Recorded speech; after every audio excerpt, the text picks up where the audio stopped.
जमीन फट जाती, मैं धंस जाता, ऐसी नालायक और कमीनी औलाद का चेहरा नहीं देखता।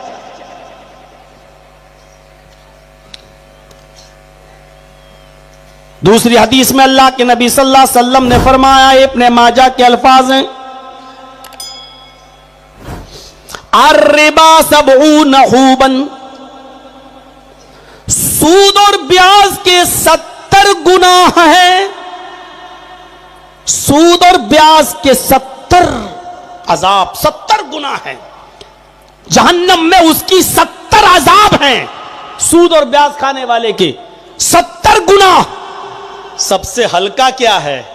हल्के से अंदाजा लगा लो कि सबसे भारी क्या होगा। सूद और ब्याज के जहन्नम में 70 अजाब हैं, 70 गुनाह हैं, 70 दर्जे हैं।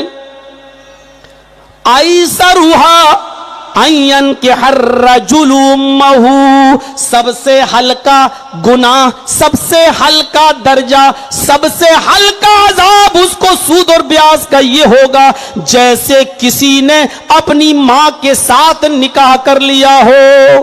किसी लड़के ने अपनी मां के साथ निकाह कर लिया हो। अयन के हर्रजुलुमहु, आदमी अपनी मां के साथ निकाह करे। बताने का मकसद यह है कि मां के साथ कितनी भी बार कलमा पढ़ ले, कितना भी कुरान की आयतें पढ़ ले, कितने लाख कुरान पढ़ डाले, लेकिन मां के साथ निकाह हो ही नहीं सकता है। मां के साथ निकाह जायज ही नहीं है।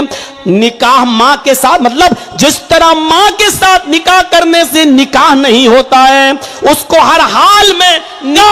तो बेटे का जवाब यह था, अरे बाप क्या, बाप के बाप से भी लूंगा, तुमको क्या, तुम नहीं दोगे तो तुम्हारे बाप को देना पड़ेगा। सोचता होगा वो बाप, जमीन फट जाती, मैं धंस जाता, ऐसी नालायक और कमीनी औलाद का चेहरा नहीं देखता।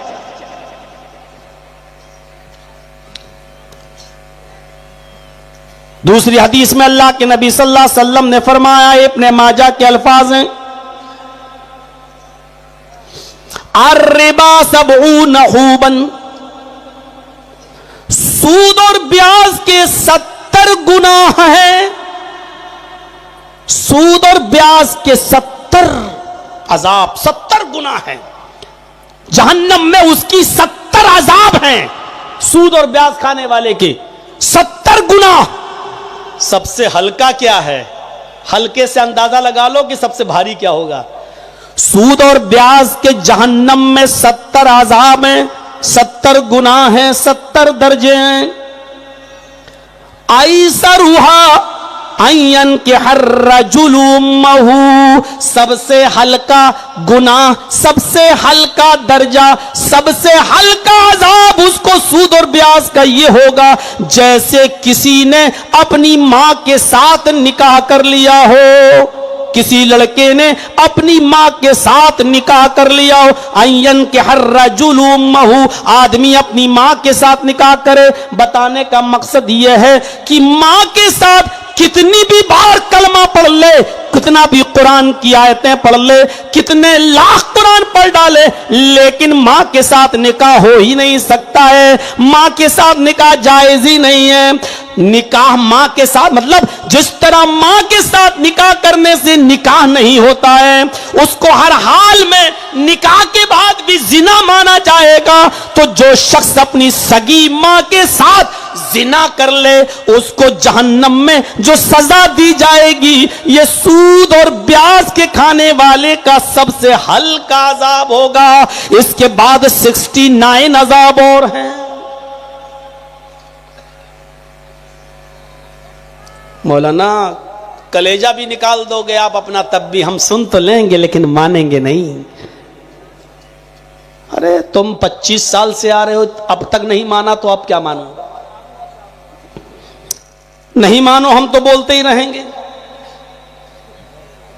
मेरे प्यारे साथियों, अल्लाह के नबी जब सफरे मेराज पे गए, फरमाया मैंने ख्वाब देखा और मुझे ख्वाब के अंदर ये दिखाया गया। एक लंबी चौड़ी हदीस है, पूरी हदीस में नहीं सुना पाऊंगा, उसका एक टुकड़ा बताता हूं कि मैंने देखा जहन्नम के अंदर एक खून का तालाब है, उसके अंदर कुछ लोग गोता लगा रहे हैं, बदबूदार खून पी रहे हैं, बदबू की वजह से वो तैरते हुए बाहर आना चाहते हैं। फरिश्ता एक पत्थर मारता है, ये उस पत्थर के सहारे से बीचों बीच में पहुंच जाता है, फिर बदबूदार खून पीता है, उसमें डुबकियां मार रहा है, फिर किनारे आता फरिश्ता उसको पत्थर से ढकेल देता, ये फिर बीचों बीच में पहुंच जाता। पूछा अल्लाह के नबी ने, जिब्रील ये खून के बदबूदार तालाब में ये कौन है और ये किस जुर्म की सजा इसको दी जा रही है? ये बदबूदार खून पी रहा है और उसी में गोता लगा रहा है, डुबकियां मार रहा है। फरमाया, आए अल्लाह के नबी,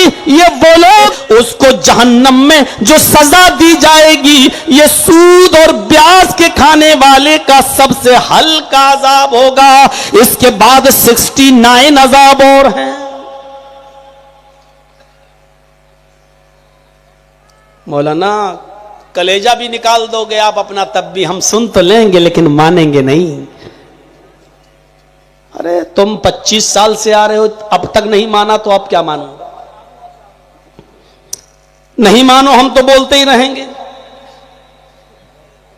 मेरे प्यारे साथियों, अल्लाह के नबी जब सफरे मेराज पे गए, फरमाया मैंने ख्वाब देखा और मुझे ख्वाब के अंदर ये दिखाया गया। एक लंबी चौड़ी हदीस है, पूरी हदीस में नहीं सुना पाऊंगा, उसका एक टुकड़ा बताता हूं कि मैंने देखा जहन्नम के अंदर एक खून का तालाब है, उसके अंदर कुछ लोग गोता लगा रहे हैं, बदबूदार खून पी रहे हैं, बदबू की वजह से वो तैरते हुए बाहर आना चाहते हैं। फरिश्ता एक पत्थर मारता है, ये उस पत्थर के सहारे से बीचों बीच में पहुंच जाता है, फिर बदबूदार खून पीता है, उसमें डुबकियां मार रहा है, फिर किनारे आता फरिश्ता उसको पत्थर से ढकेल देता, ये फिर बीचों बीच में पहुंच जाता। पूछा अल्लाह के नबी ने, जिब्रील ये खून के बदबूदार तालाब में ये कौन है और ये किस जुर्म की सजा इसको दी जा रही है? ये बदबूदार खून पी रहा है और उसी में गोता लगा रहा है, डुबकियां मार रहा है। फरमाया, आए अल्लाह के नबी, ये वो लोग हैं जो दुनिया में गरीबों का खून पिया करते थे, 100 देते थे, 110 लेते थे। ये वो लोग हैं जो दुनिया में सूद और ब्याज खाया करते थे, इनको गरीबों का खून बहुत पसंद था, उनको चूसा करते थे। आज इनको जहन्नम में यही सजा दी जा रही है। लो पियो खून, कितना पीते हो? पूरा का पूरा तालाब खून से भरा पड़ा है, पियो कितना खून पीते हो? तुम्हें दुनिया में गरीबों का खून चूसने की बहुत आदत थी, पियो कितना खून पीते हो? अनफुसकुम व अहलीकुम नारा, अपने बच्चों को भी जहन्नम की आग से बचाओ और अपनी बीवी को भी जहन्नम, बीवी को भी जहन्नम की आग से बचाओ। यही उमर इब्न अब्दुल अजीज है, रात की तारीकी में इनकी लौंडी दूध का एक प्याला लेकर आ रही है, अपनी मालिकन को देती है। जैसी मालिकन के हाथ में उमर इब्न अब्दुल अजीज की बीवी के हाथ में दूध का प्याला आया, उमर इब्न अब्दुल अजीज ने पूछा, बीवी ये क्या है? कहा दूध तो मेरे घर में था नहीं, तुम्हारे पास कहां से आया? कहा बैतुल माल से मंगाया है। कहा बैतुल माल में मेरा माल तो नहीं है, सारे मुसलमानों की अमानत है। फरमाया, मेरे प्यारे शौहर 4 दिन से भूखी हूं, कुछ नहीं मिला, मेरे पेट में बच्चा है, हमल है, आपकी अमानत मेरे पेट में पल रही है, माँ कुछ नहीं खाएगी तो पेट का बच्चा मर जाएगा, आज कम से कम ये दूध पी लेने दो, अगले महीने हमें जो राशन मिलेगा 1 प्याला दूध हम बैतुल माल में भेज देंगे। हमने तो बतौर तेरा वजूद नहीं चाहिए, मुझे तेरा इस दुनिया में आना नहीं चाहिए, अगर तू मरता है तो मर जा, लेकिन मुझे तेरा मरना गवारा है। मुसलमानों की अमानत में खयानत करके हराम माल पिलाना गवारा नहीं है। ये कहकर उमर इब्न अब्दुल अजीज खुद जाते और बैतुल माल के कैशियर से कहते, मेरी इजाजत के बगैर मेरी बीवी को दूध कैसे दिया है? आइंदा ख्याल रखना, अगर नहीं तुम माने तो हम ऐसी सजा देंगे कि चोरी के जुर्म में तुम्हारा हाथ भी कटवा देंगे।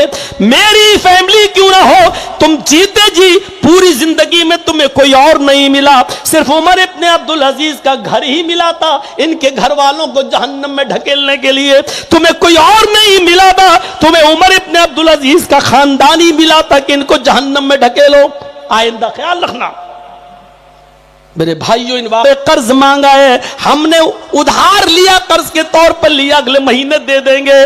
उमर इब्न अब्दुल अजीज ने कहा खबरदार, आए मेरी बीवी, अगर एक कतरा भी दूध का तेरे हलक के नीचे चला गया, आए और फौरन अपनी बीवी से प्याला छीना और अपनी लौंडी को दिया, जाओ बैतुल माल में जमा करके आओ। बीवी कहने लगी मेरे प्यारे शौहर, मैं अपने लिए नहीं इस बच्चे के लिए मांग रही हूं, बच्चा मर जाएगा, 4 दिन से मैं भूखी हूं, बच्चे की जिंदगी खतरे में। उमर इब्न अब्दुल अजीज की आंखों में आंसू आ गए और रोते हुए कहते हैं मेरी बीवी, पेट के इस बच्चे से कह दो, पेट के इस बच्चे से कह दो कि आए बेटा, अगर मुसलमानों की अमानत में खयानत करने के बाद वो दूध से तेरी जिंदगी बचती है, उस दूध से तुझे जिंदगी मिलती है, तो मुझे तेरी जिंदगी नहीं चाहिए, मुझे